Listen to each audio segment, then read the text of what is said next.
sometimes the greatest rewards come disguised as the heaviest burdens. What would you do if helping a stranger meant risking everything you've worked for your entire life? This is the story of Jake Morrison, a third-generation cattle rancher from Montana, who thought he was chasing down cattle thieves but instead discovered something that would challenge every belief he held about right and wrong, about family, and about what it truly means to be human. In a world where headlines scream about division and hatred, where neighbors become enemies over politics and strangers are viewed with suspicion, one man's decision to look beyond his own losses and see another person's desperate need reminds us that compassion still exists in the most unexpected places. This isn't just a story about a rancher and a thief. It's about the moment when doing what's right becomes more important than protecting what's yours. The morning Jake Morrison discovered his missing cattle would become the day that changed two lives forever. But the person he would find hiding in his barn wasn't the hardened criminal he expected. Instead, it was someone whose story would shatter his assumptions and force him to make a choice that would define the kind of man he truly was. Jake Morrison had always been an early riser, but that Tuesday morning in September found him awake even before his usual 4:30 alarm. Something felt wrong. After 38 years of ranching the same land his grandfather had homesteaded, Jake had developed an almost supernatural sense about his cattle. The silence outside his bedroom window was too complete, too empty. He pulled on his worn Wranglers and boots, grabbed his coffee mug, and stepped onto the wraparound porch of the modest ranch house he'd built with his own hands 15 years earlier. The pre-dawn air carried the crisp promise of an early winter, and his breath formed small clouds as he scanned the pastures that stretched toward the Beartooth Mountains. The familiar sounds of lowing cattle and shifting hooves were conspicuously absent. Jake's stomach dropped as he reached for the high-powered flashlight he kept by the door. His prize breeding cattle, 12 head of Black Angus worth nearly $40,000, grazed in the north pasture closest to the house. These weren't just any cattle, they were the foundation of his breeding program, each animal carefully selected for genetics that had taken him a decade to develop. More than their monetary value, they represented his future, his retirement plan, and his legacy. The beam of his flashlight cut through the darkness as he walked the fence line, his heart sinking with each empty acre he illuminated. The gate hung open, its chain lock cut clean through. Boot prints in the soft earth told the story he dreaded to find. Someone had deliberately stolen his cattle, and, from the looks of the tracks, it had happened just hours before. Jake's hands trembled slightly as he pulled out his cell phone to call Sheriff Daniels. In all his years of ranching, he'd dealt with the occasional rustling of a steer or two, usually by desperate neighbors facing foreclosure or kids looking for easy money. But this was different. This was professional, calculated, and devastating. Sheriff Tom Daniels arrived within an hour, bringing with him Deputy Martinez and a grim expression that Jake had rarely seen on his old friend's face. They'd grown up together, played football on the same high school team, and Tom had been the best man at Jake's wedding 20 years earlier. "How many head, Jake?" Tom asked, already knowing the answer would be bad. 12. All my breeding stock. Tom, those cattle represent everything I've worked for. Without them, I don't know how I'm going to make it through another year. The two men examined the cut fence and the tire tracks leading toward the old logging road that wound through the national forest. The thieves had been smart, using a route that would make tracking difficult and would eventually connect to several different highways. "We'll put out an alert to all the livestock auction yards within a 500-mile radius," Tom said, photographing the evidence. "But, Jake, I have to be honest with you. Professional rustlers like this usually have buyers lined up before they even steal the cattle. They could be halfway to Canada by now, or already processed at some illegal slaughterhouse." Jake felt his world crumbling. The ranch had been struggling for the past 3 years. A combination of drought, fluctuating beef prices, and increasing feed costs had pushed him to the edge of bankruptcy. He'd been counting on selling calves from his breeding stock to catch up on his mortgage payments. Without those cattle, he would lose the ranch his family had owned for 3 generations. "There's got to be something we can do," Jake said, his voice barely controlled. "These aren't just cattle, Tom. They're my life." Deputy Martinez, a younger man who'd only been on the force for 2 years, looked up from where he'd been examining the tire tracks. "Sheriff, these tracks are pretty fresh. And, look at this." He pointed to a patch of disturbed earth near the gate. Looks like one of the trucks got stuck here for a minute. If they're hauling 12 head, they're probably moving slow, especially on those mountain roads. Tom nodded thoughtfully. Jake, do you want to help us track them? You know these mountains better than anyone, and if we're going to find them, it'll probably be within the next few hours. Jake didn't hesitate. He grabbed his hunting rifle, a thermos of coffee, and his emergency kit from the truck. Within minutes, they were following the tire tracks up the winding logging road, Tom's police cruiser leading the way while Jake followed in his pickup. The trail led them deeper into the forest than Jake had expected. These thieves weren't just opportunistic, they knew the area well enough to use roads that even some locals had forgotten about. The tire tracks were clear in the soft earth, and occasionally they found evidence of the cattle's passage, broken branches at cattle height, fresh manure, and disturbed vegetation. After 2 hours of slow tracking, they reached a fork in the road where the tracks seemed to disappear onto harder ground. Tom stopped his cruiser and got out, studying the ground carefully. Jake, I'm going to call for backup and set up roadblocks on the main highways. These tracks could go either direction from here, and we don't have the manpower to follow both routes. But Jake wasn't ready to give up. Something was pulling him toward the eastern fork, an old mining road he remembered exploring as a teenager. It led to an abandoned copper mine and several old homestead sites that had been vacant for decades. Tom, give me 2 hours. I know this area, and I've got a feeling they went east toward the old Hartley place. If I don't find anything, I'll meet you back at the ranch. The sheriff looked reluctant, but he'd known Jake long enough to trust his instincts about the mountains. You've got 2 hours, and then, I want you back. If you find anything, don't try to handle it alone. These people have already shown they're not afraid to break the law. Jake drove slowly along the eastern fork, stopping every few hundred yards to look for signs. The road grew progressively worse, winding through dense stands of lodgepole pine and across several creek crossings that would challenge even experienced drivers with livestock trailers. Just as he was beginning to think he'd chosen the wrong route, Jake spotted something that made his heart race. Fresh tire marks in the mud beside Eagle Creek, and, caught on a low-hanging branch, a small tuft of black hair that could only have come from one of his Angus cattle. The trail led him up a steep grade toward what locals called the Hartley Place, an old homestead that had been abandoned since the 1960s. The original log cabin had collapsed years ago, but the barn still stood, weathered and listing but structurally sound enough to shelter livestock. As Jake rounded the final bend, his breath caught in his throat. There, partially hidden behind the old barn, was a livestock trailer hooked to a beat-up Ford pickup. Steam was still rising from the truck's hood, suggesting they'd only recently arrived. Jake parked his truck behind a stand of trees, out of sight from the barn, and reached for his rifle. His hands were shaking with a combination of adrenaline and anger.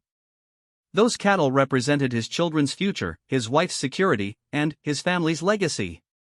He'd worked 16-hour days for 20 years to build what these thieves had taken in a single night.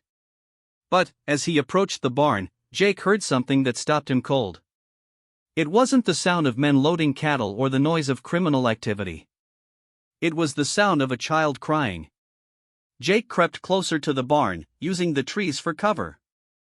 Through a gap in the weathered boards, he could see his cattle, all 12 head, milling nervously in the confined space. But what shocked him even more was what else he saw. A young woman, probably in her early 20s, sat on a bale of hay in the corner of the barn. She was holding a little girl who couldn't have been more than 3 years old, and both of them were crying. The woman's clothes were dirty and torn, and Jake could see that she was painfully thin. The little girl was wrapped in a blanket that had seen better days, and even from a distance, Jake could tell she was sick. Near the barn door, a man paced back and forth, talking rapidly on a cell phone. He was gesturing wildly, and Jake could make out fragments of what sounded like a heated argument. "I don't care what you said before," the man was saying. "The kid's sick, and Maria's not doing well either. We need to get them to a doctor, not worry about moving cattle." Jake felt his world shift. These weren't hardened criminals. They were desperate people, and, from what he could see, they were in serious trouble. The little girl's cough echoed through the barn, a harsh, barking sound that Jake recognized from when his own children had been young. She needed medical attention, and soon. For several minutes, Jake remained hidden, torn between his anger at the theft and his growing concern for the family in the barn. His cattle were right there, close enough that he could probably recover them without much trouble. But the sight of that sick child had changed everything. The man finished his phone call and walked back to where the woman and child sat. Even from a distance, Jake could see the exhaustion in his posture, the way he carried himself like someone who'd reached the end of his rope. "Carlos, what did they say?" the woman asked in accented English. "They said if we can't deliver the cattle by tonight, the deal's off." "But, Maria, look at Elena. She's getting worse, not better. We should take her to a hospital." "With what money?" Maria's voice was barely above a whisper. "We spent our last $20 on gas to get here. Without this sale, we have nothing. Elena will have to wait." Jake felt something crack inside his chest. He'd expected to find cattle rustlers, hardened criminals who deserved whatever punishment the law could deliver. Instead, he'd found a family so desperate they'd resorted to stealing to get medical care for their child. He thought about his own daughter, now grown and living in Denver with children of her own. He remembered the terror he'd felt during her childhood illnesses, the way he and his wife Sarah had dropped everything to rush her to the emergency room whenever her fever spiked or her breathing became labored. These people didn't have that luxury. Jake made a decision that would change his life forever. Instead of calling Sheriff Daniels immediately, instead of confronting the family with his rifle, he quietly walked back to his truck and sat in the driver's seat, staring at his cell phone. He could call Tom right now and have these people arrested within an hour. He'd get his cattle back, file an insurance claim, and try to rebuild his breeding program. It was the logical choice, the legal choice, and what everyone would expect him to do. But, as he listened to the little girl's cough echoing from the barn, Jake realized that sometimes doing the right thing and doing the legal thing weren't the same. Sometimes being human meant making choices that defied logic, choices that came from the heart rather than the head. Jake Morrison, third-generation rancher and pillar of his community, was about to make the most important decision of his life. And it wasn't going to be the decision anyone expected. Jake sat in his truck for what felt like hours but was probably only 20 minutes, wrestling with a decision that went against everything he'd been taught about property, justice, and doing the right thing. Every rational part of his mind screamed that he should call Sheriff Daniels immediately. These people had stolen his livelihood, threatened his family's future, and broken the law in the most fundamental way. But the sound of that little girl's cough had awakened something deeper in Jake Morrison, something that transcended property lines and legal boundaries. He found himself thinking about his own grandfather, who had often told stories about the early days of ranching, when neighbors helped neighbors survive harsh winters and devastating losses, regardless of their differences. Finally, Jake made his choice. Instead of reaching for his cell phone to call the sheriff, he quietly got out of his truck, left his rifle behind, and walked toward the barn with his hands clearly visible and empty. "Hello in there," he called out when he was still 20 feet from the door. "I'm not armed, and I'm not here to hurt anyone." The pacing stopped immediately. Jake heard urgent whispers in Spanish, followed by the sound of someone moving quickly inside the barn. When Carlos appeared in the doorway, he was holding an old revolver that shook in his trembling hands. "Stay back," Carlos said, his voice cracking with fear and exhaustion. "We don't want any trouble, but we'll defend ourselves if we have to." Jake raised his hands higher and took a step back. "I know who you are, and I know what you've taken. Those are my cattle in your barn." Carlos's face went pale, and the gun wavered even more violently in his grip. Behind him, Jake could hear Maria crying and trying to comfort the child. "I know you probably expected me to come here with the sheriff and a lot of anger," Jake continued, his voice deliberately calm and steady. "But I heard your little girl coughing, and I heard what you said on the phone. So instead of talking about cattle, why don't you tell me about your daughter?" Carlos stared at Jake for a long moment, confusion and suspicion warring on his face. "What kind of trick is this?" "No trick. My name is Jake Morrison, and this is my ranch. But right now, I'm more concerned about that child than I am about my cattle." "When did she get sick?" Something in Jake's tone must have convinced Carlos that this wasn't a trap, because he slowly lowered the gun, though he didn't put it away entirely. 3 days ago, Carlos said, his voice barely above a whisper. Started with a fever, then, the cough. She can barely breathe at night. Maria and we've been taking turns staying awake to watch her. Have you taken her to a doctor? Carlos laughed bitterly. With what? We're not legal citizens, Mr. Morrison. We have no insurance, no money, and no way to pay for medical care. The emergency room would treat her, but then they'd ask questions, want documentation we don't have. Jake stepped closer, keeping his movements slow and non-threatening. May I see her? Maria appeared beside Carlos, still holding the little girl. Her eyes were red from crying, and Jake could see the exhaustion etched into every line of her face. But it was the child who broke his heart. Elena couldn't have weighed more than 30 pounds, and her breathing was labored and wheezy. Her fever had flushed her cheeks bright red, and even from several feet away, Jake could feel the heat radiating from her small body. How long have you been living rough? Jake asked. 2 weeks, Maria answered in heavily accented English. We were working on a ranch in Wyoming, but the owner found out we didn't have papers. He fired us and said if we didn't leave immediately, he'd call immigration. We've been driving ever since, sleeping in the truck, trying to find work. And stealing my cattle was supposed to solve that problem? Carlos straightened up, and Jake saw a flash of pride in his eyes. I'm not a thief, Mr. Morrison. I'm a rancher, just like you. I worked cattle in Mexico for 15 years before we came here. I know how to handle livestock, how to care for them. But when your child is dying and you have no money and no options, you do things you never thought you'd do. Jake understood. He'd never been in their exact situation, but he'd felt the desperation of watching everything you'd worked for slip away. He'd felt the helplessness of loving someone you couldn't protect. Who were you selling them to? A man in Billings.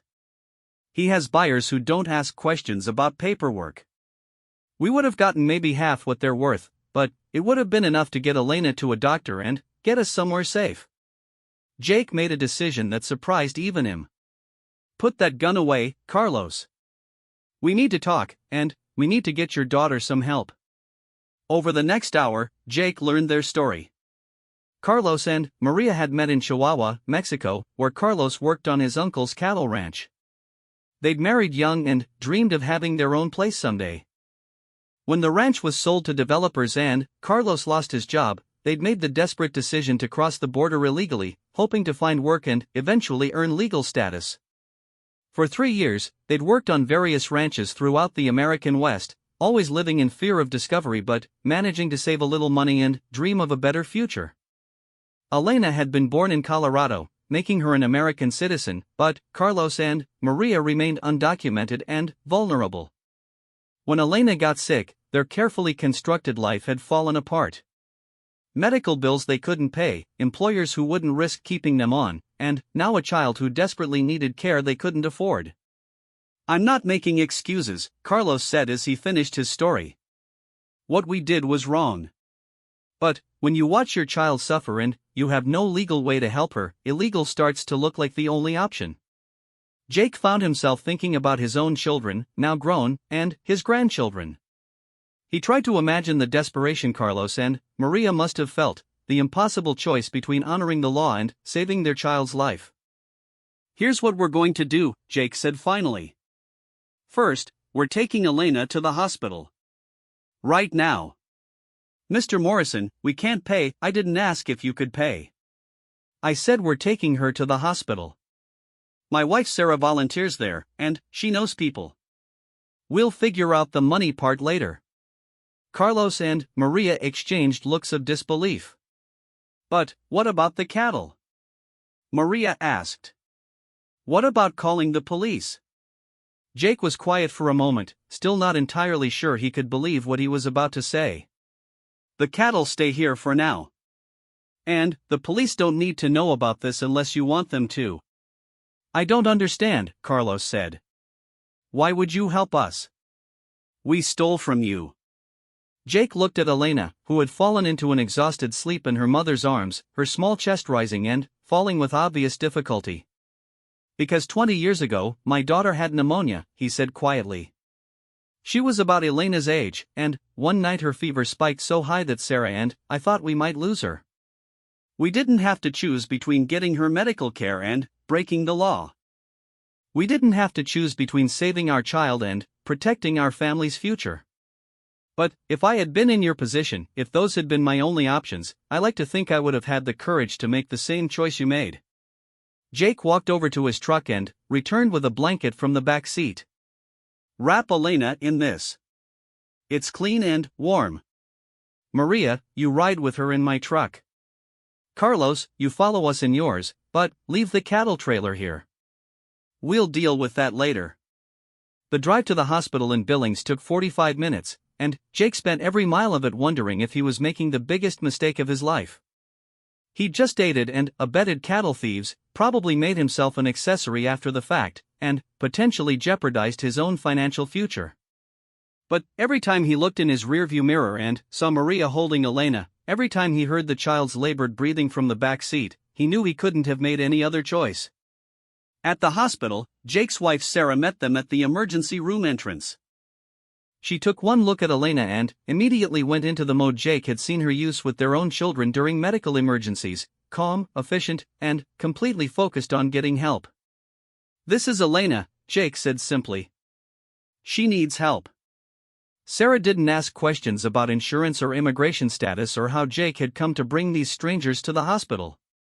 She simply took Maria's arm and led them toward the registration desk, speaking softly to the triage nurse while Jake filled out what paperwork he could. Dr. Patricia Williams, a family friend who had delivered both of Jake's children, examined Elena within minutes of their arrival.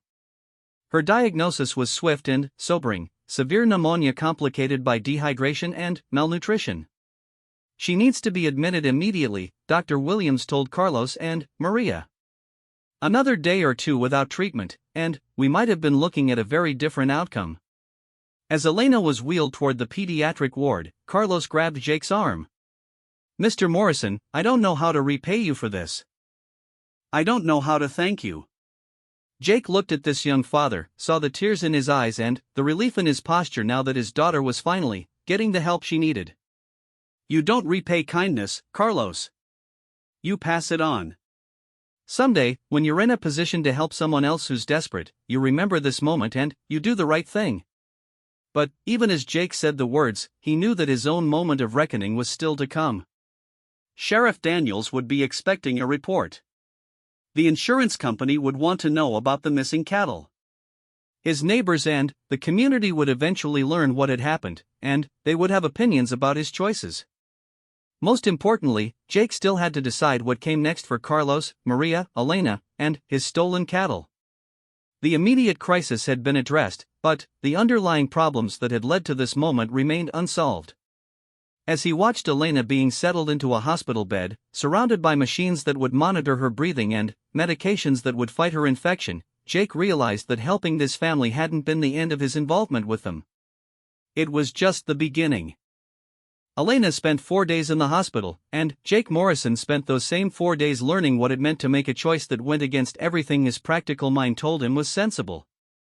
Every morning, he drove the 45 minutes to Billings to check on the little girl's progress, and every evening, he returned to his ranch knowing that 12 head of stolen cattle were still hidden in an abandoned barn, waiting for him to decide their fate.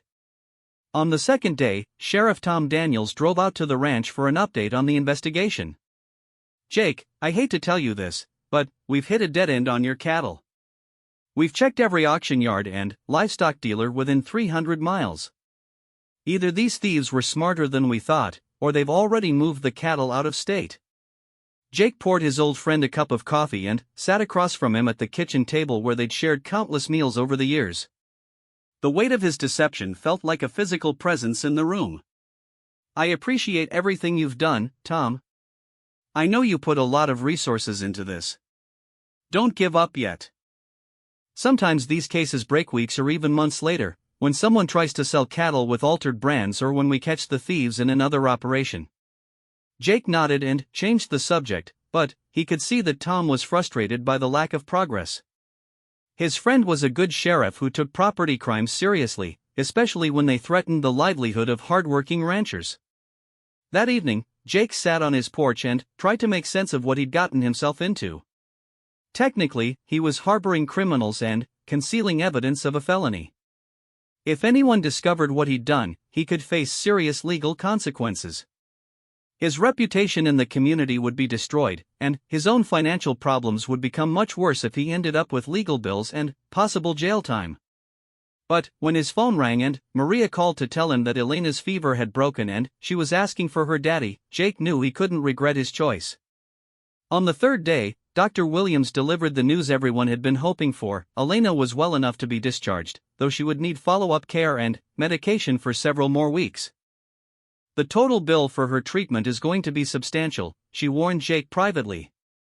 Even with the charity care adjustments the hospital can make, you're looking at several $1,000s. Jake had been expecting this conversation. Whatever it costs, I'll take care of it. Jake, I don't want to pry, but who exactly are these people to you? I've known you for 20 years, and this seems out of character, even for someone as generous as you. Jake looked through the window of Elena's room, where Carlos was reading a Spanish children's book to his daughter while Maria slept in the chair beside her bed. They're people who needed help, Pat. Sometimes that's enough.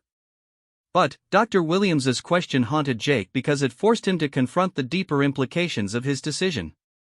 He'd prevented a family from falling apart and possibly saved a child's life, but he'd also set a precedent that troubled him. If word got out that Jake Morrison would help people who stole from him, would every desperate person in the region see his ranch as a target? More immediately, he still had to decide what to do about Carlos and Maria. Elena would recover, but the fundamental problems that had led to the cattle theft remained unchanged. They were still undocumented immigrants with no legal way to work, no money, and no place to go. The answer came to Jake unexpectedly, through a conversation with his neighbor Frank Patterson, who stopped by the ranch on the fourth day. Jake, I hate to add to your problems when you're dealing with the cattle theft, but I'm in a real bind. My ranch foreman quit yesterday with no notice, and I've got a crew of seasonal workers coming in next week for the fall roundup. I need someone who knows cattle and can supervise the work. Frank's ranch was one of the largest in the valley, and Jake knew he paid fair wages and treated his employees well. What kind of person are you looking for? Someone with experience, obviously. Someone who can handle cattle and speak both English and Spanish well enough to work with my crew. The job pays $15 an hour plus housing in the foreman's cabin. It's not permanent, maybe 6 months to a year, but it's honest work. Jake felt something click into place in his mind. Frank, what if I told you I might know exactly the right person for the job? I'd say you're a lifesaver. When can I meet him? That evening, Jake drove to the small motel where Carlos and Maria were staying with Elena, using money he'd advanced them until they could figure out their next steps. He laid out Frank Patterson's job offer and watched Carlos's expression change from disbelief to cautious hope. Mr. Morrison, this man, he knows about our situation? I told him you're good with cattle and that you needed work. I didn't tell him anything else. That's your story to tell or not tell, as you choose. But what about the cattle we took? What about what we did to you? Jake had been thinking about this question for days. Carlos, you stole my cattle because you were desperate and you saw no other choice. I understand that desperation, even if I can't approve of the theft. But if Frank gives you this job, you won't be desperate anymore. You'll have honest work, legal income, and a place for your family to heal and grow. The cattle will be returned to my ranch. Consider it a loan that you're paying back by taking care of them for a few months and by promising me that you'll never steal from anyone again. Maria, who had been listening quietly while Elena played with a small toy horse Jake had brought her, finally spoke up.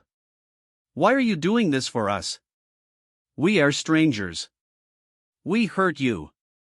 Jake thought about all the reasons he could give: Christian charity, human decency, his grandfather's stories about neighbors helping neighbors.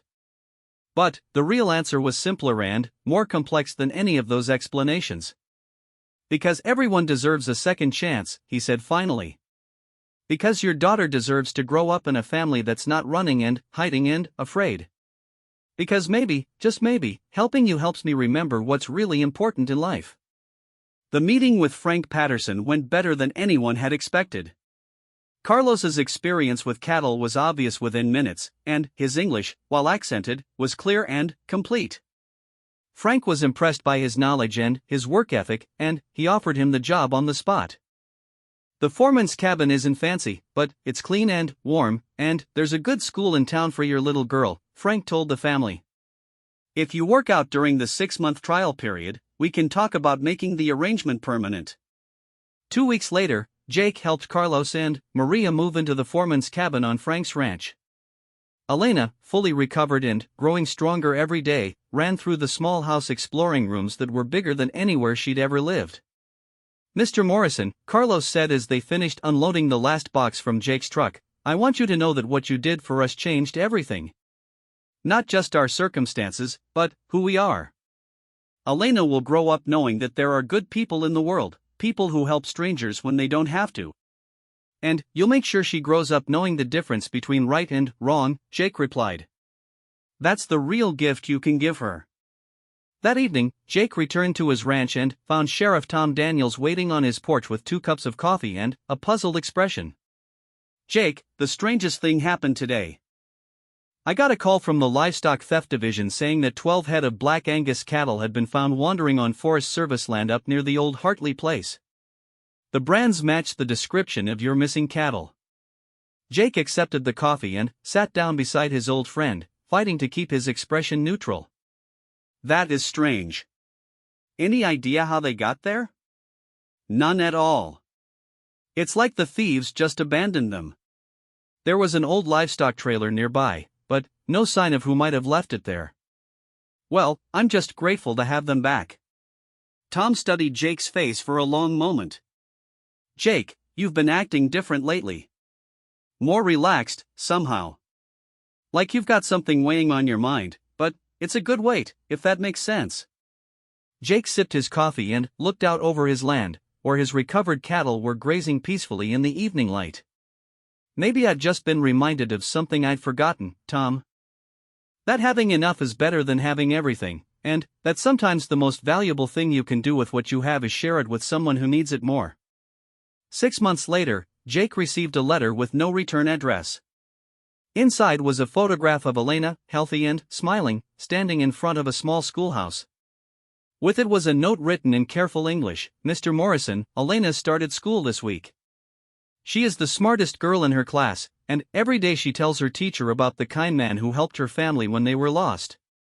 Frank Patterson has offered Carlos a permanent position as ranch foreman, and we are going to apply for legal residency. We will never forget what you did for us, and we promise to pass your kindness on to others who need help. Carlos has already helped 2 other families find honest work in the valley. Kindness grows, just like you said it would. Thank you for teaching us that there are still people in this world who choose love over fear." Jake folded the letter carefully and put it in the desk drawer where he kept his most important papers. His ranch was thriving, his cattle business had recovered from the temporary setback, and he'd gained something more valuable than the money the theft could have cost him. He'd gained the knowledge that when faced with a choice between protecting what was his and helping someone in desperate need, he'd chosen to be the kind of man his grandfather would have been proud of. That winter, when word spread through the valley about Jake's kindness to the desperate family, some of his neighbors questioned his judgment. They worried about setting a precedent that might encourage other thefts, and they couldn't understand why he hadn't simply called the law and let justice take its course. But other neighbors began stopping by to tell Jake about their own experiences with desperate people who needed help. Frank Patterson started an informal network of ranchers who were willing to give second chances to workers with complicated pasts. Dr. Williams worked with the hospital to create a fund for emergency medical care for undocumented families. Jake Morrison, who had expected to be rewarded for recovering his stolen cattle, had instead discovered that the greatest rewards come not from getting back what's yours, but from giving someone else what they need to survive and thrive. The lesson he learned that September morning when he found his cattle missing became the guiding principle for the rest of his life. Sometimes doing the right thing means redefining what's right, and sometimes the best way to protect your own future is to help someone else build theirs. 5 years later, when Elena graduated at the top of her high school class and earned a scholarship to study veterinary medicine at Montana State University, Jake Morrison sat in the audience beaming with pride as if she were his own granddaughter. Because in all the ways that mattered, she was.